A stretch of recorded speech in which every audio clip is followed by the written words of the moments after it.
The pressures for the United States not to be a sovereign nation in 20 or 50-year period of time are almost overwhelming.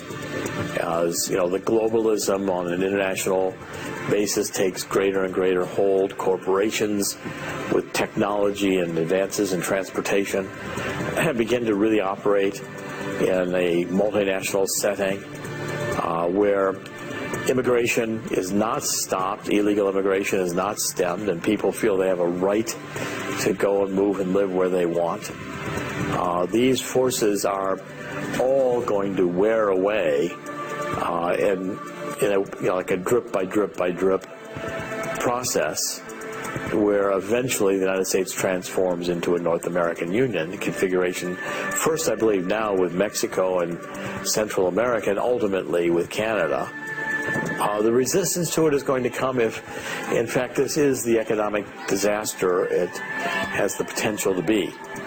The tax structure, the social welfare system is at a breaking point. If you look at the obligations, the contingent liabilities, the Social Security in the future, the Medicare in the future, the school benefits in the future, the United States probably has a debt not of $17 trillion, but maybe $100 trillion today, and growing. Entitlements are increasingly taking up a larger and larger portion of our budget, our national budget.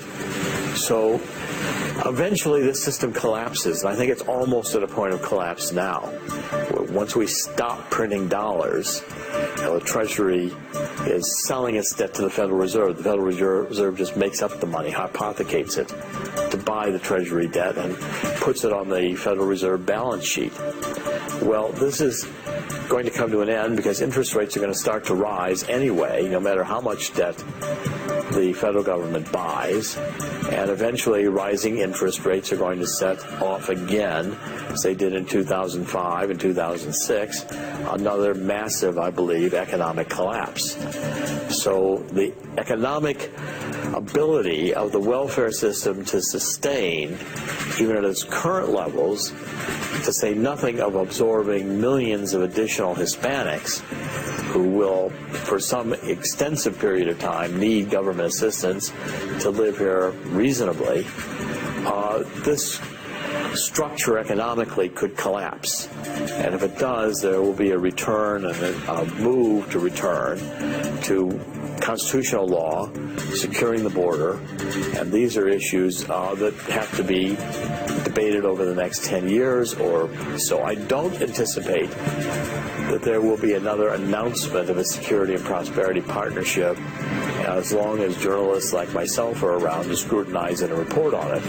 So I think the Bush administration badly underestimated how adversely the American public would react once this plan was revealed in a way that it was convincing to Americans that it's happening. And now, with the open borders and the invasion going on from Central America, I think Americans are again seeing that the SPP plans are still in place, just today in a stealth methodology.